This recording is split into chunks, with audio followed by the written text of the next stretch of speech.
Bilang musyriki bima. Sebab seharusnya ngambil sikap cepat, musyawarah itu ngambil sikap cepat untuk menyelamatkan mengalirnya darahnya orang Islam. Di sini Imam Izzuddin Abi Salam mengambil ayat wajah rajulun min aqsal Madinah yas'a qala ya Musa innal mal ya'tamiruna bika liyaqtuluka faqus inni laka minan nasihin. Beliau memberi penjelasan wa kadzalika al-musara'atu fi amrin diniyyin yuqafu fawqa. Jadi begini ya, kalau dalam fikih Islam misalnya ini ada di beberapa literatur fikih, di semua fikih, baik mazhab Syafi'i, Hanafi, Hambali, di semua kitab fikih. Misalnya ada orang mau masuk Islam, terus konsul, kamu nggak boleh ngambil sikap monggo ngetek dulu tidak, atau apalagi diajak ngobrol dulu, karena 5 menit kita mempersilahkan ngopi dulu itu artinya dianggap kita membiarkan dia dalam keadaan kafir 5 menit dan kita dianggap ikut tanggung jawab. Sehingga di bab ada ulama yang ngebabkan itu sampai di bab murtad. Termasuk murtad adalah orang yang dimintai mensyahadatkan non muslim kemudian disuruh ngopi dulu atau enggak. Karena dianggap pembiaran sekian menit masih berstatus kafir. Jadi ibaratnya gini ya, kalau kita mungkin baru bapak-bapak baru pakai celana pendek terus ada orang kecelakaan di jalan, saya tak pakai baju dulu, nanti baru kamu saya selamatkan. Itu kan naif.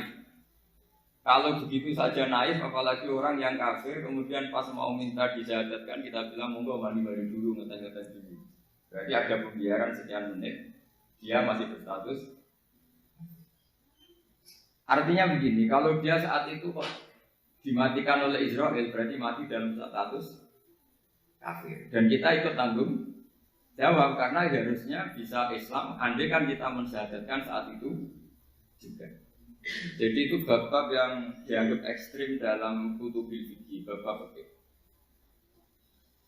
Makanya dalam kitab fikih saya berkali-kali ada non muslim mau bersyahadat ke saya. Itu saya bilang ke santri-santri saya, saat itu juga harus kamu ajarin, meskipun pakai bahasa Indonesia. Yang penting status kafirnya apa? Iya. Baru setelah itu ada hukum sosial ya, mungkin kita nawarin teh atau kopi atau apa. Makanya di sini dibabkan seseorang harus tergesa-gesa atau bercepat-cepat atau ngambil sikap bergegas untuk melakukan kebaikan. Terus ayat kedua yang dipakai Izzuddin bin Abi Salam itu begini.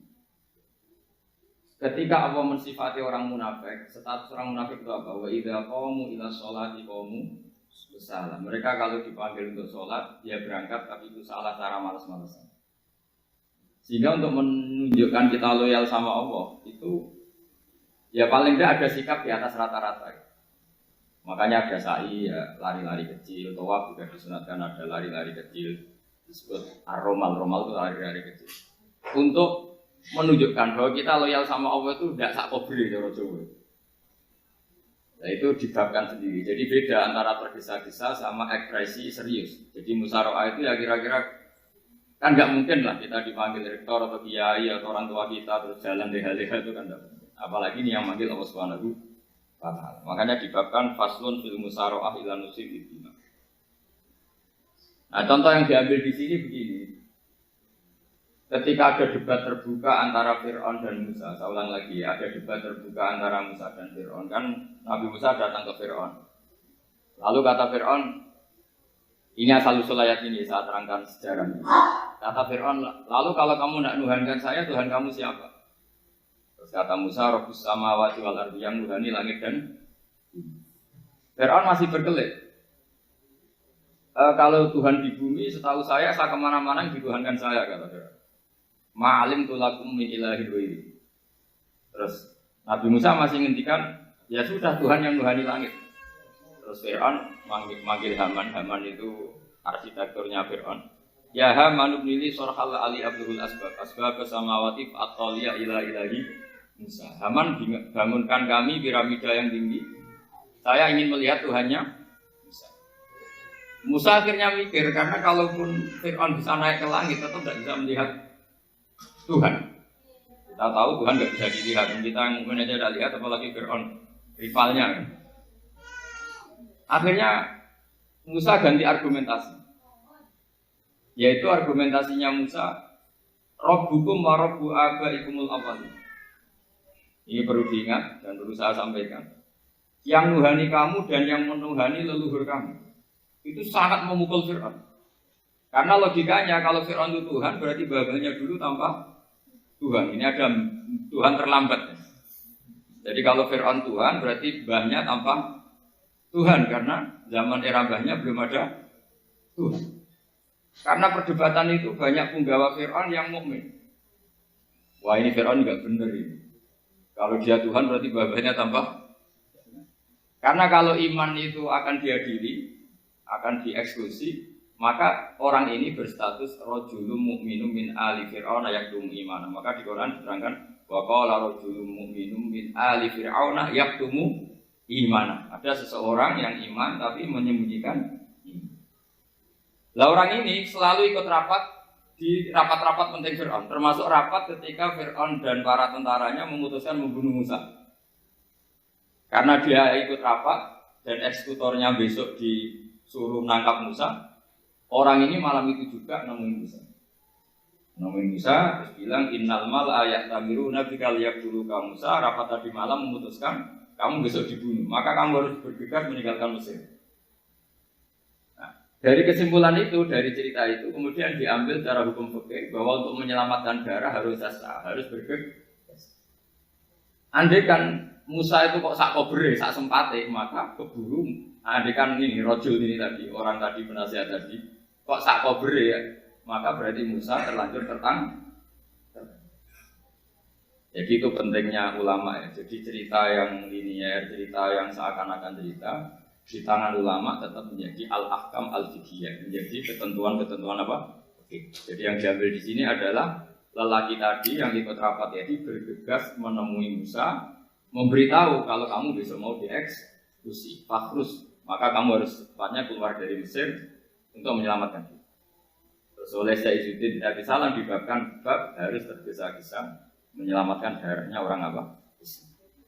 Jadi ini penting saya sampaikan. Jadi al-qasas ya, semua cerita di Quran itu tidak sebagai cerita, karena Quran tidak ingin melahirkan pendongeng, tapi harus menjadi ibrah, menjadi teladan.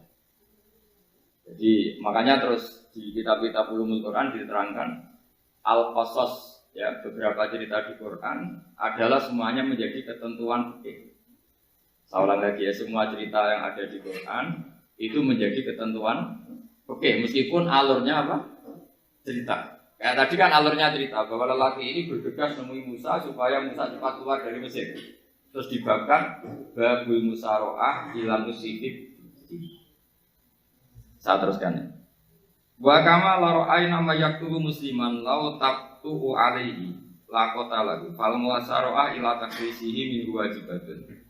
Idlai salunatu mahmudatan fi kulli syai'in balaha mawatin untuk madu fiha wa mawatin untuk tamu fiha wa kadzalika al musaroah wal lain wal duta wa ghairuhuma.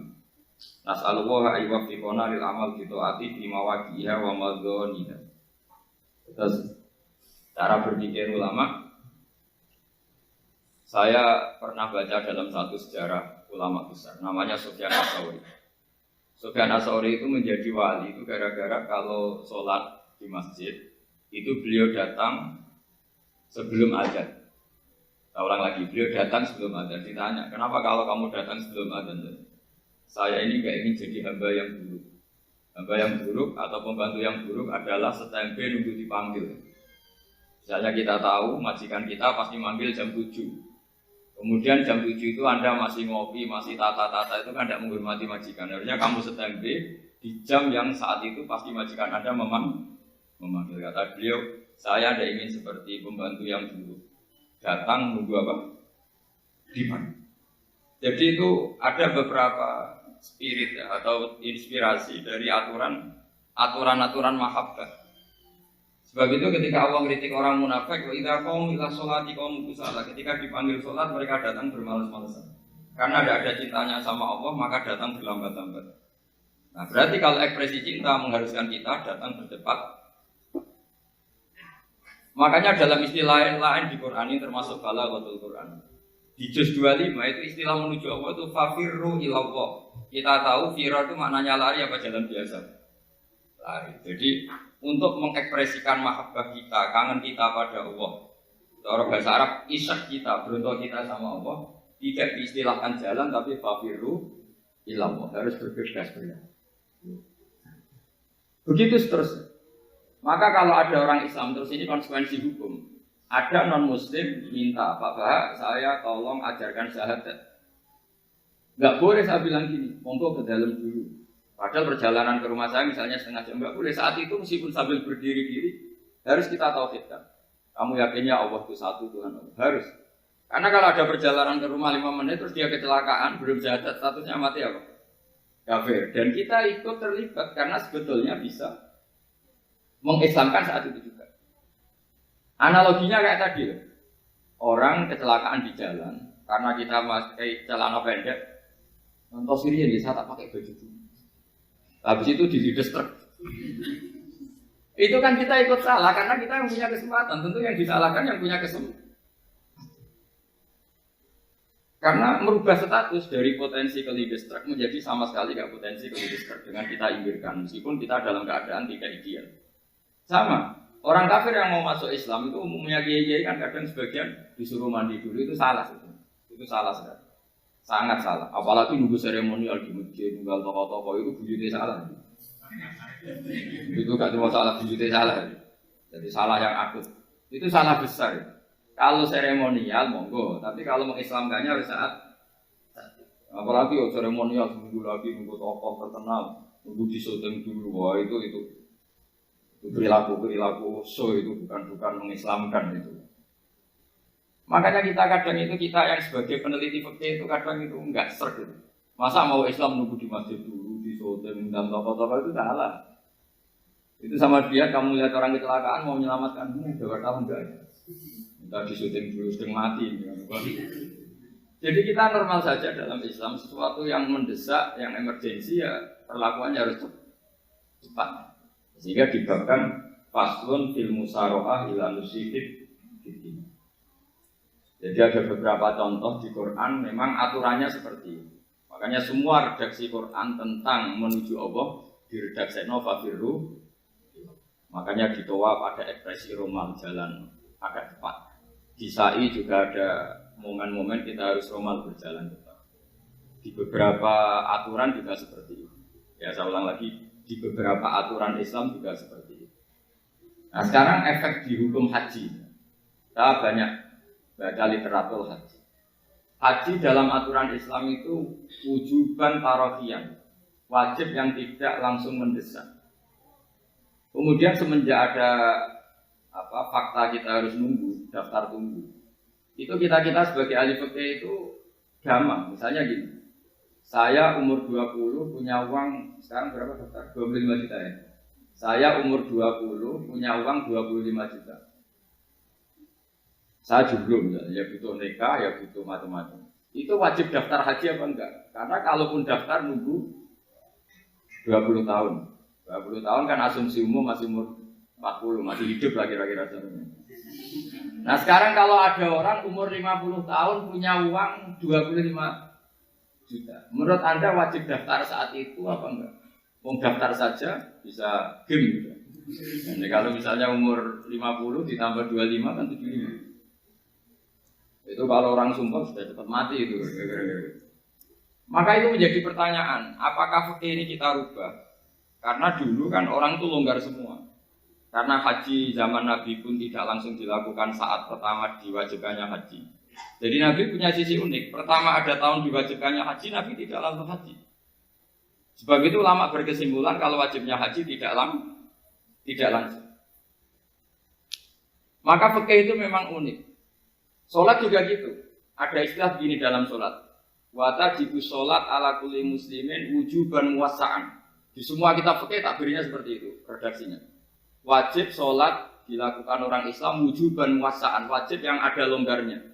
Jika ketika zuhur jam 12 WIB kita dengar azan, boleh sholat setengah 1, jam 1, setengah 2, jam 2. Karena memang wujuban puasaan memang ada batas akhir waktu misalnya sampai setengah 3. Nah problemnya begini, misalnya setengah 1 Anda pasti dipanggil majikan kamu yang diharuskan melakukan satu aktivitas, misalnya ada pilot, yang nggak mungkin sholat lagi di kokpit.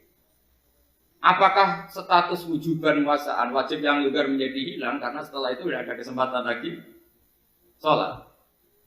Apa tetap kita sebagai ahli Islam yang agak balelo tapi alim, misalnya, ya sudah tetap jadi pilot.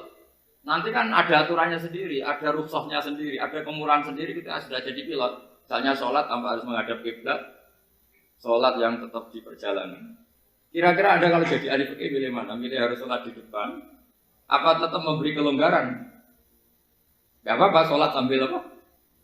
Nyuper sambil pilotin apa pesawat. Anda pilih mana? Karena kalau konstitusi ilmu itu memang harus ada dengan tanda kutip ya, memang harus ada nakalnya. Kalau nggak nakal malah gak sah. Memang unik ilmu itu. Karena ilmu itu kalau dipaksakan lurus terus, itu nanti malah bengkok karena menghilangkan rukhsahnya Allah, kemurahan Allah. Tapi kalau dipaksakan rukhsah terus, murah terus, nanti dianggap menyepelekan hukumnya Allah. Maka kita yang ahli fikih itu pusing. Misalnya saya sering ditanya, Gus saya ini supir bis, kan musafir terus. Berarti saya boleh tidak puasa terus pada Ramadan? Coba kalau ada jadi ahli fikih mesti bingung. Mau boleh, ya boleh terus kayak orang nggak peduli sama Ramadan. Mau mengatakan wajib puasa, kayak nggak peduli dengan kemurahan Allah yang membolehkan musafir tidak puasa. Coba loh, Anda jangan jadi ekstremis yang sana bantah tok protes tok ini kan. Jadi memang mengkaji ilmu itu. Ya makanya dengan tanda kutip itu harus ada nakal. Tapi nakal yang baik bukan nakal. Nakal itu kalau bahasa Jawa itu kan tidak harus dosa. Seperti anak kecil, menek-menek itu, tuh bocah kok nakal. Padahal anak kecil menek itu haram dah. Enggak kan? Malah orang tuanya yang bentak itu yang haram. Yang nakal betul ya ibunya yang bentak cerewet itu karena ibunya orang yang sudah mukallaf, sudah tua, salah langkah itu Kalau anaknya naik meja itu ya sebetulnya bahasanya tidak nakal, lucu. Boleh pinter conggo iso munggah meja harusnya diapresiasi. Tapi rata-rata itu semua akal mecah gelas. Malah boe malah mecah tabungan.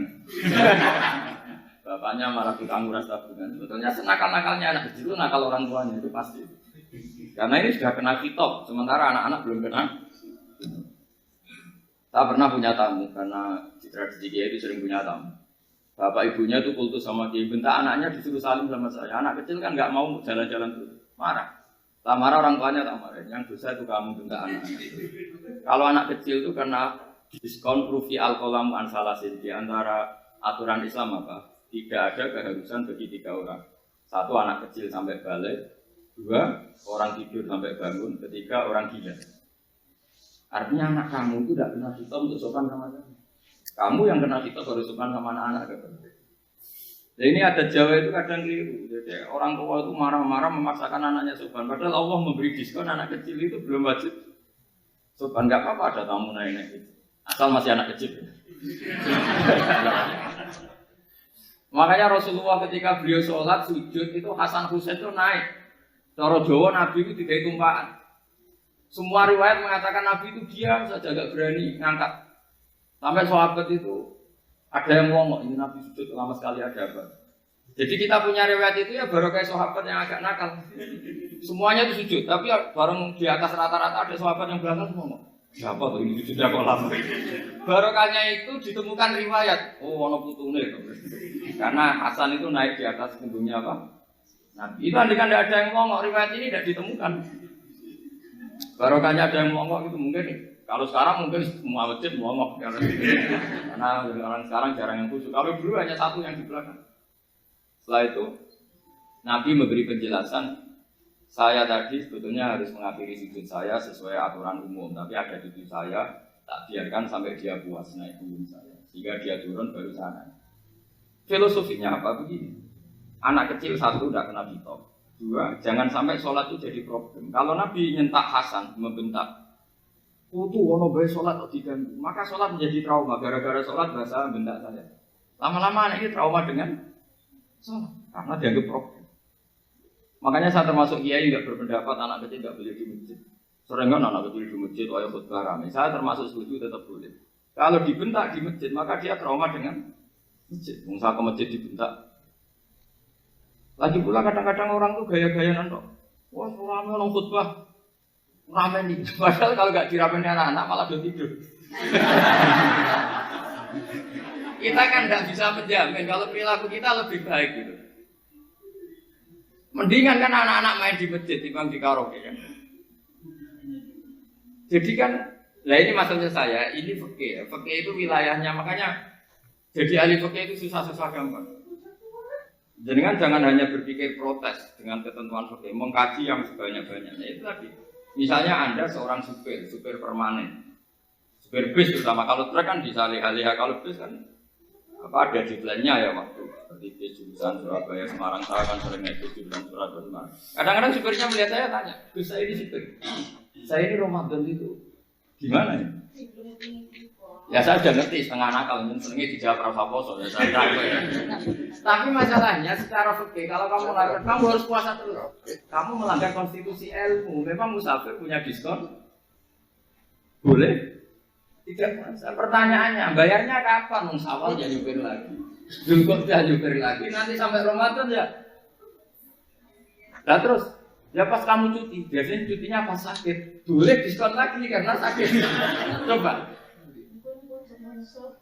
Nggak, andai kan ada jadi ahli fikih milik zaman. Lo kalau orangnya soleh terus kayak ustadz di sini kayak dosen UI kan, masa dosen UI Universitas Islam nggak Islami kan nggak mungkin. Mungkin memilih poso kan. Masalahnya ini kan hukum untuk orang kebanyakan, nggak boleh hukum musuh. Sahur jam 3:30, ngombe vitamin, pokoknya harus kuat. Itu udah hukum, itu saran. Hukum itu musafir itu boleh store. Kalau saran memang boleh, ya usahakan kamu makan 3:30 pas fit. Terus kalau nyumpir selesai jam 10, nanti istirahat. Memangnya majikan bisa ngatur jamnya? Itu fikih. Maka menjadi perdebatan pergi, namanya itu kerja. Karena apa? Sekali distatuskan pergi, maka ikut status yang dikatakan Allah dan Rasul dapat diskon boleh tidak. Maka terus kita debat tentang definisi.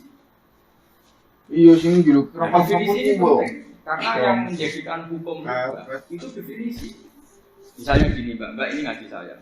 Statusnya kalau pakai status saya ajnabi, orang lain bapak ajnabi ya, maka hukumnya saya melihat bapak ini haram karena statusnya ajnabi melihat ajnabi yang tidak mahram. Tapi kalau di fikih itu ada statusnya. Di antara lelaki boleh muwajahah sama perempuan adalah 1 untuk belajar, 2 untuk muamalah, 3 untuk kesaksian, 4 untuk pengobatan. Itu kan ada pengecualian. Sehingga statusnya sekarang Mbak itu belajar, apa ini melihat Gus Bah atau Gus Bah itu mengajar atau ini melihat Mbak, itu statusnya bisa rubah. Makanya kalau sebetulnya kalau kita marung di warung misalnya Padang, kita nggak pilah-pilah, kebetulan pelayannya perempuan itu masih bisa dihilah secara fikih. Saya muamalah marung, cuma kebetulan penjaganya. Tapi masalahnya Pak yang punya daftar penjaga kan, itu masalahnya.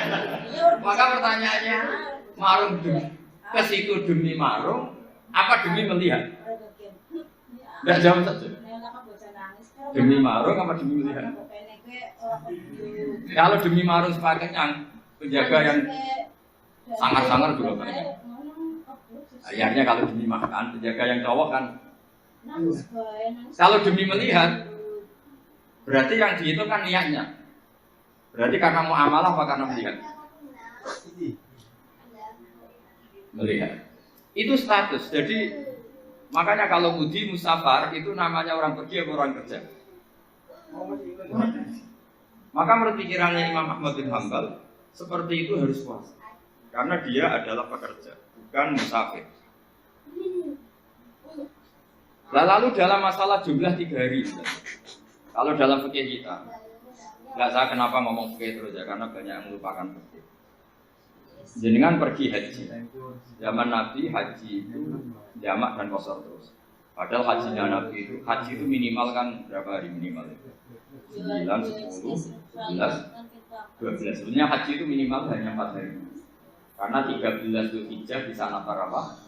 Awal. Kalau nafar awal berarti nggak ada kewajiban nafar sani. Berarti yang wajib itu kan 9 tanggal 9 wukuf di Arafah, terus 10 biasanya ifadah sama balan juga apa? Akobah, terus 11 12 itu kan sudah boleh cabut karena apa? Nafar apa? Awal. Berarti nggak usah nafar apa? Sani. Berarti hanya berapa? 4. Tapi Nabi haji di Mekah Medina itu sampai 40 hari karena perjalanan. Pertanyaannya ketika Nabi menjamak dan mengqashar itu cara Imam Syafi'i ini safar. Karena Nabi orang Medina datang ke Mekah dengan jarak 460 kilo, maka Nabi boleh jamak dan qashar. Jadi pikiran Imam Syafi'i, jamaknya Nabi itu safar karena pergi. Cara pikiran Imam Malik enggak, jawabnya Nabi itu linusuk. Nabi menjamak sholat itu karena melakukan ibadah haji. Efeknya adalah orang Mekah kalau haji itu cara Imam Malik meskipun jaraknya dekat boleh apa? Boleh apa? Qashar, boleh jamak. Lalu terus ada pertanyaan fikih lagi. Lalu jamak qashar itu karena pergi apa karena masyaqqah? Karena repot. Coba kalau sampean kira-kira jawab. Misalnya kita orang kaya bawa uang 1 miliar naiknya Alphard, ada supirnya, ada ajudannya, pergi di jarak 100 kilo. Masyaqqahnya kan tidak ada sama sekali, apalagi di tol kebetulan tidak macet. Kira-kira boleh jamak nggak? Boleh terus karena pergi, tapi kan nggak ada repotnya sama sekali. Banding misalnya yang ngebis bawa beras 1 vital gitu kan, udah gitu suruhan orang lagi kan pusing.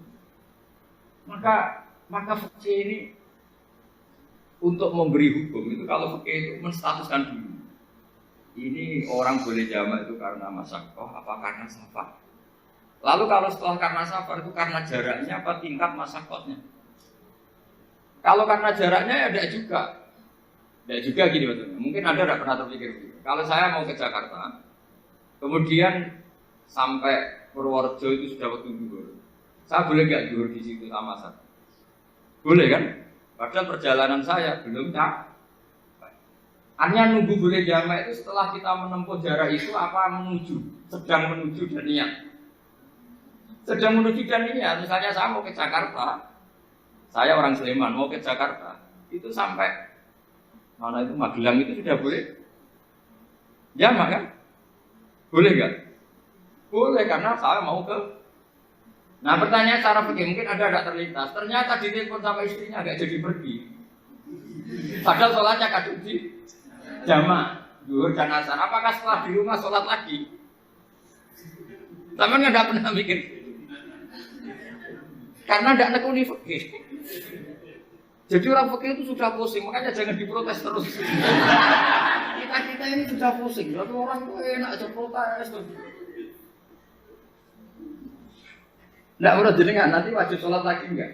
Dia bolehnya jamak kan berdasar berstatus musafir. Ternyata setelah Magelang ditelepon istrinya enggak jadi. Dia kadang sholat zuhur dan asar. Setelah pulang masih jam 1. Terus ada asar, wah sholat. Kalau ada sholat lagi apa enggak?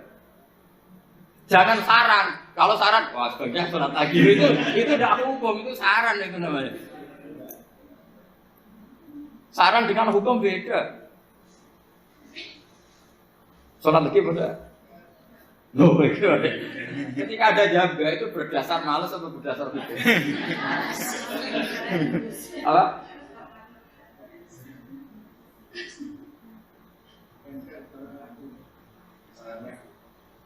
Nah kalau Anda sholat lagi, pertanyaannya gini, Allah itu tidak punya tradisi mewajibkan 2 kali. Pertanyaan fikihnya mesti gitu. Dan saat Anda di Magelang menjamak itu melakukan sesuatu yang disahkan oleh agama. Berarti pas Anda jamak zuhur asar, pas melakukan itu kan berstatus sah dan boleh. Meskipun setelah itu ada masalah, istri kamu nelpon terus pulang. Tapi pas itu kan sudah dinyatakan oleh malaikat sah, Anda sudah zuhur dan asar. Kalau melihat itu tidak wajib mengulang. Tapi bisa saja malaikat ada yang usil. Itu sah karena Anda berstatus musafir. Berhubung status Anda hilang, maka Poin Anda sudah sholat juga hilang. Kamu milih fikih yang mana?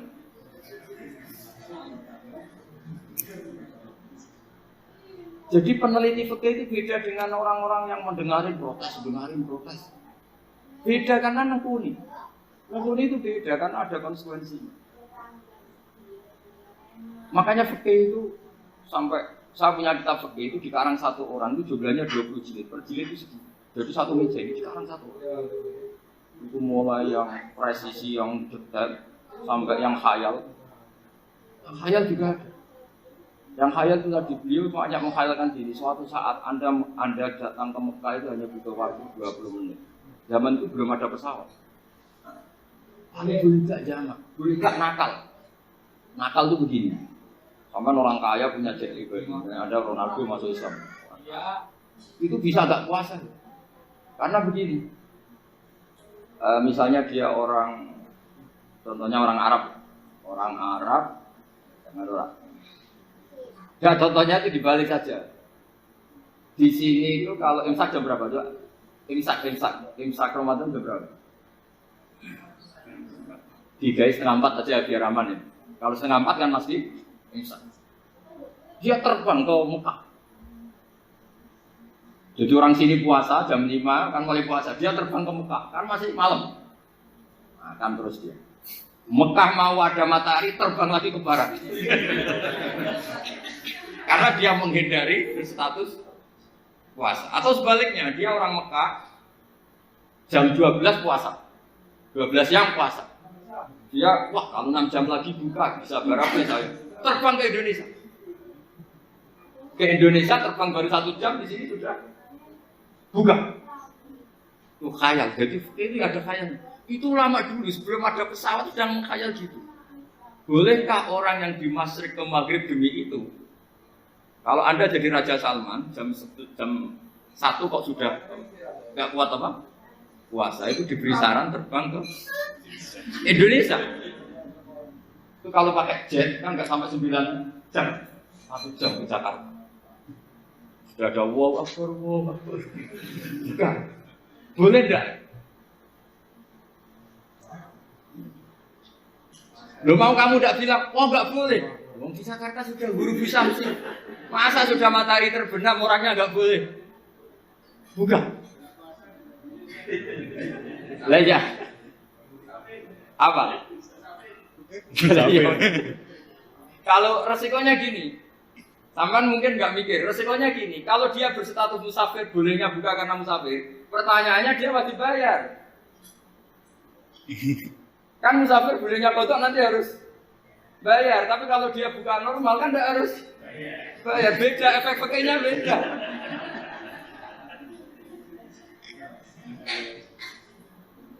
Sama jangan protes, Gus Baik gimana? Mau ngaji malah tidak senang. Ini kan ngajinya para dosen, para pegawai. Jadi harusnya itu jadi mufti, ngaji untuk jadi mufti. Bukan ngaji untuk mendengarkan. Jadi makanya saya mohon jangan sering protes sama ulama. Ulama sudah pusing. Karena efek-efek hukum itu tidak gampang. Kayak tadi misalnya, kalau dia boleh buka atas nama musafir, resikonya wajib bayar. Masalahnya Raja Salman ini mau enggak? Gitu. Dia inginnya. Maka pertanyaannya itu kitab yang milik saya tadi yang 20 jilid tadi. Ulama itu mulai dulu sudah membayangkan bagaimana kalau suatu saat ada satu kendaraan. Kenapa ulama bisa membayangkan itu? Karena ada buruk. Meskipun mereka nggak numpak buruk, hanya Rasulullah, tapi kan bisa membayangkan ada toyul waktu. Waktu itu bisa dilipat. Karena ulama dulu ahli astronomi, jadi bumi itu bulatnya gini, muternya gini. Berarti suatu saat ada satu ilmu di mana orang ambil satu posisi terus melewati toyul waktu, mengalami lintasan waktu. Mulai dulu itu sudah dibicara. Pertanyaannya lalu status orang ini kayak misalnya tadi orang Mekah ingin cepat buka terbang ke Indonesia. Orang Indonesia menghindari imsak. Misalnya 3:30 dia belum sahur. Wah kalau saya di Indonesia ini sepatnya sahur. Wah saya tak terbang ke Mekah. Enak kan terbang di Mekah ternyata masih jam 8. Wah bisa makan sepuasnya jam 8 malam artinya jam 20. Kan enak ya. Baru warek balik ke Indonesia terus jam 1 siang. Jam 1 siang kalau ini cepat buka terbang ke timur. Langsung buka. Berarti dia kira-kira puasa aja 3 jam. Tapi terus, ya mungkin kalau sampean, tahu kok sudah repot-repot mau tinggal dulu, dok sinetron tuh buka dewi. Itu tidak hukum, saran itu namanya apa? Kalau hukum tetap tadi yang dikatakan puasa adalah imsak, mulai jam imsak sampai gurubus. Lalu pertanyaannya lagi, gurubus samsi sampai imsak itu konversi jam apa nyata-nyata gurubus samsi? Kalau yang diliwati khotul istiwa itu nyata, fi'lan, kalau dalam bahasa Arab fi'lan awakiyah. Tapi kalau ada orang kutub, saya sering kirim-kiriman surat sama mufti-mufti yang ada di Timur Tengah, di Eropa, konsultasi maksudnya. Jika kalau Anda baca kitab di kutub, mesti Gus Bah ajaran pembohong. Misalnya orang kutub ngaji saya, kamu harus subuh sebelum matahari terbit. Sekali matahari terbit, waktunya hilang.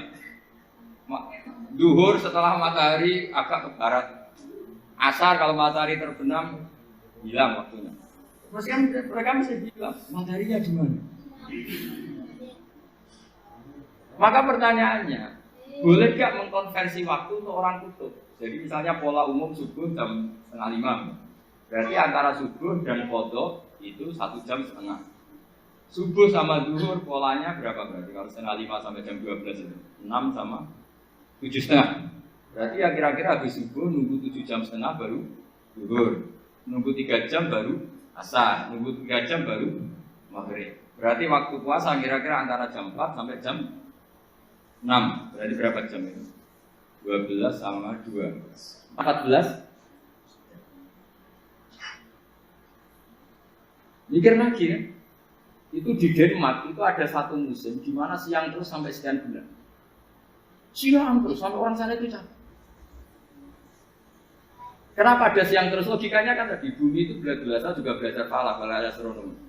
Kalau tepaan kamu di sisi yang barat agak utara atau agak selatan, matahari ini nentron terus. Jika bumi molak-malik ya kamu kesetron terus karena kita ini kan tepaan di katulis. Iya. Di khotul istiwa, sebenarnya khotul istiwa itu bahasa Arab dari kata khotul istiwa, khotul itu garis, istiwa itu tengah. Nah, Islam itu oleh Allah memang dipilih di tempat paling top yaitu Mekah. Mekah Ka'bah itu suratul ardi. Jadi sebelum ditemukan ilmu astronomi itu Nabi sudah ngendikan Al-Ka'bah suratul ardi. Ka'bah itu pusarnya bumi. Jika di Ka'bah magnetis, karena dari utara dan selatan benar-benar di tengah. Maka potensi jam paling akurat di dunia itu hanya jam yang di Mekah. Karena apapun akuratnya teknologi di Amerika atau Jerman, karena jam itu dari logam tetap tertarik medan apa? Magnetis, entah berapa 00, tetap kena. Misalnya jam di Jerman, lebih dekat mana kalau Jerman? Mesti tertarik medan magnetis, entah berapa kadarnya. Karena materi jam dari logam. Sementara di Mekah, karena di tengah, itu terbebas dari medan apa? Nah, sehingga yang segaris dengan Mekah kayak Indonesia itu semuanya khotul istiwa.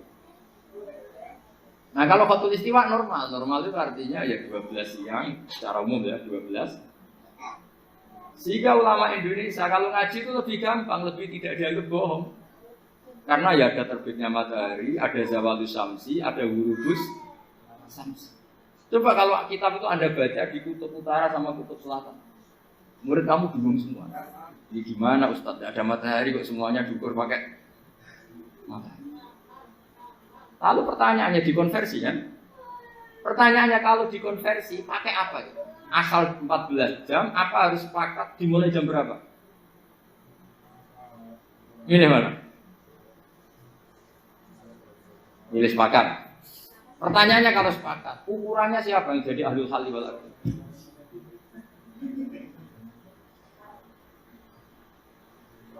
Jadi orang fikih itu sudah bingung, makanya saya mohon jangan sering diprotes.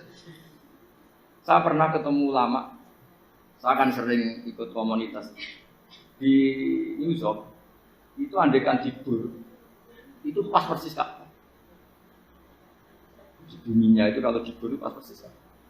Lalu pertanyaannya, ada kiblat tidak di sana?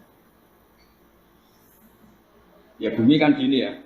Kalau dalam bahasa falak itu ada rubuk namanya. Rubuk itu bumi yang sewaktu itu hanya yang 1/4. Ya bumi yang sewaktu itu hanya jadi kita sekarang siang, berarti yang baru siang hanya seperempat bumi. Nanti yang malam ya hanya seperempat bumi. Ya, misalnya sekarang kita di sini siang, di Arab Saudi kan belum, ini masih setengah 6. Ini sekarang di Arab Saudi baru. Lah itu ada daerah di mana dengan Ka'bah itu pas atas sama bawah. Harusnya kan bebas arah. Apa? Bebas arah. Lalu orang sana sholatnya itu menghadap kemana?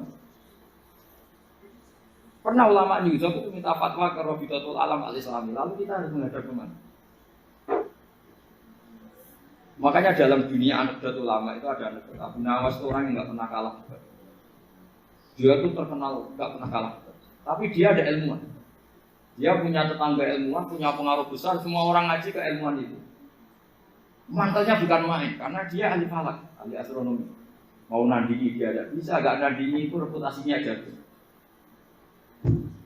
Orang itu berteori kalau bumi itu bulat-bulat. Kalau kamu jalan ke sini, maka akan ke titik yang suatu saat si profesor ini kemalingan, terus minta tolong Abu Nawas rumah saya kemalingan.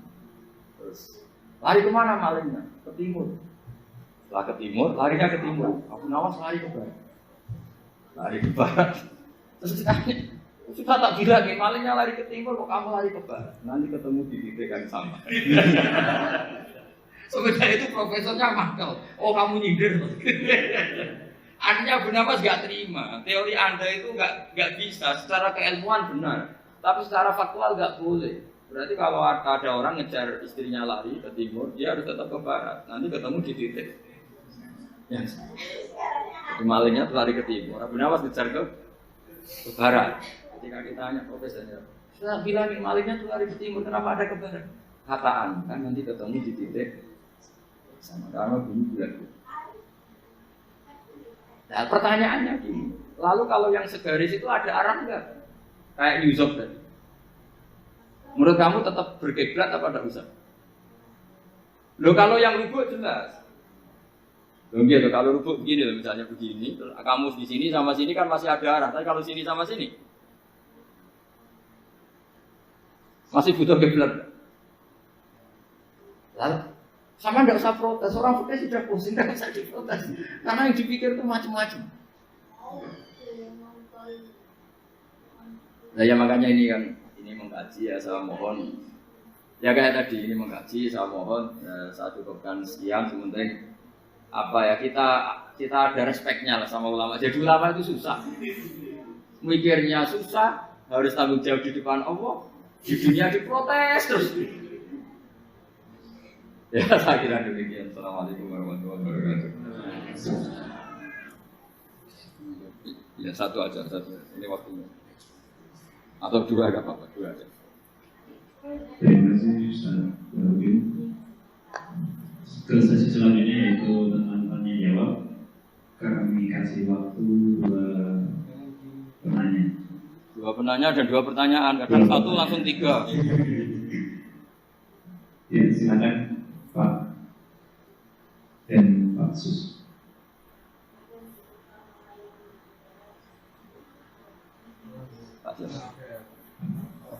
Lagi Pak Sus.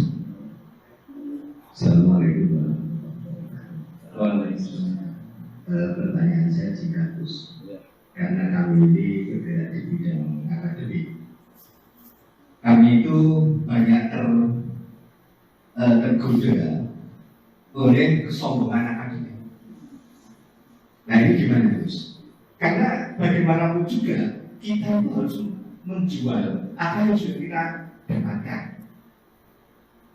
Walaupun kalau di dunia kiai ulama itu kan yang disampaikan itu sesuatu yang bersifat keagamaan. Tapi kalau di bidang kami di sini ilmu umum itu kan sesuatu yang baru kami temukan, sesuatu yang kami jual karena dalam tanda petik, ya. Karena kami menemukan ini yang membedakan dengan yang lain-lain.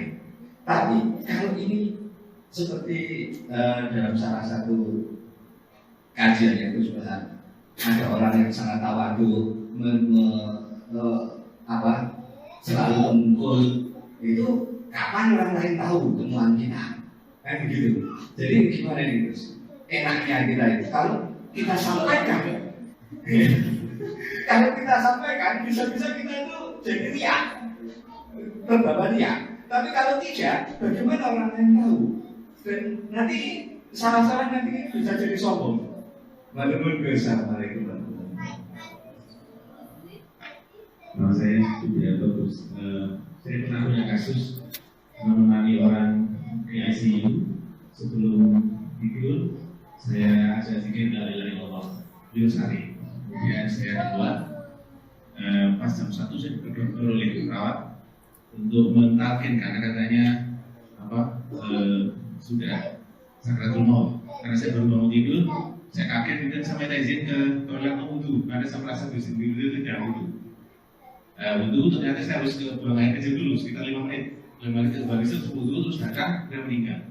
Artinya karena kaki tidak karena sama suci.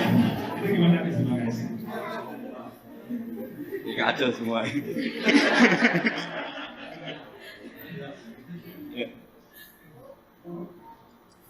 Terima kasih. Terima kasih atas pertanyaannya. Yang pertama tadi tentang kesombongan akademik itu. Jadi seperti apa?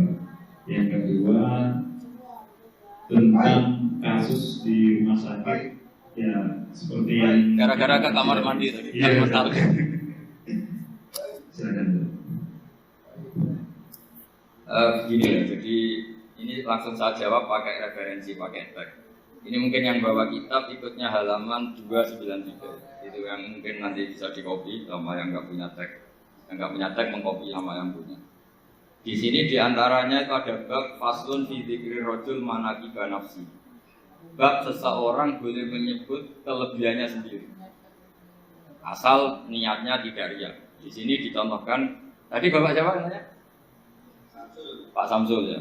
Di sini diceritakan ketika mau masa paceklik, saya ulang lagi masa paceklik, itu Nabi Yusuf karena merasa amanah dan merasa punya kemampuan mengelola ketahanan pangan, beliau bilang ke rajanya, qala ij'alni ala khazainil ardi inni hafizun alim. Raja, jadikan kami pengatur ketahanan pangan karena ini hafizun alim, saya ahlinya dan saya terpercaya. Hanya Nabi Yusuf, seorang nabi tentu panutan, beliau menonjolkan kemampuannya itu boleh asal untuk kemaslahatan. Misalnya ada orang Islam sakit atau kiai sakit, dengan dokter bilang saja, saya dokter biasa yang nangani. Itu boleh, karena motivasi Anda dalam menyelamatkan Pak Kiai tadi atau orang yang sakit, bukan motivasi Anda adalah hadur nafsi, sebenarnya kalau dalam bahasa keinginan apa? Pribadi. Jadi itu boleh. Jadi ini di beberapa contohkan. Ya ayuhan nasu ulimna mantiqat thairi wa utina min kulli syai'. Nabi Sulaiman itu bilang gini, wahai para manusia, saya ini bisa bahasa burung apa saja dan saya bisa melakukan apa saja. Wa utina min kulli syai'. Nabi Sulaiman ngendikan begitu karena ingin menunjukkan betapa sayangnya Allah ke saya, sampai saking sayangnya Allah, saya bisa menguasai bahasa burung, bahasa binatang. Jadi motivasi seorang nabi itu ingin menunjukkan betapa kudrohnya Allah tidak terbatas. Nah buktinya apa ya? Buktinya Sulaiman, sama tak cerita Nabi Sulaiman itu kalau ke masjid itu mesti jagungan sama orang miskin. Terus beliau bilang gini, miskin dan yujalisu miskin, ayo podo kiri ini jagungan. Karena beliau dengan kenabiannya meskipun kaya raya itu tidak merasa punya sama sekali karena semuanya milik Allah Subhanahu wa Ta'ala. Dan beliau buktikan, beliau kaya raya itu untuk bangun Baitul Maqdis yang semoga itu semuanya pakai asetnya Nabi Sulaiman. Tidak bisa memperkerjakan jin dan setan juga untuk bangun Baitul Maqdis, bukan untuk bangun dirinya, rumah dirinya. Ya ini dicontohkan satu Nabi Sulaiman, dua Nabi Yusuf. Terus ketiga contoh yang diambil, setiap nabi ketika pidato kepada umatnya mesti ditutup dengan wa analakum nasihun amin. Saya ini adalah penasihat yang terpercaya. Jadi ajaran saya bukan ingin menyesatkan kamu, menyesatkan penasihat yang baik. Artinya kan menonjolkan diri. Jadi boleh asal itu untuk kemaslahat. Jadi misalnya UI punya penemuan apa yang keren, yang maslahat orang Islam diumumkan. Oh, ini penemuan UI. Tapi tujuan Anda supaya mengangkat harkat martabat UI. Bukan setelah itu terus kirim surat ke rektor, saya harus tambahan gaji karena saya penemunya. Wah itu sudah nggak bisa jadi wali kalau itu tidak.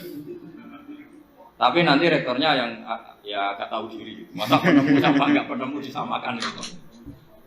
Misalnya seperti itu. Jadi di sini ada sekian contoh, mungkin bisa diakses.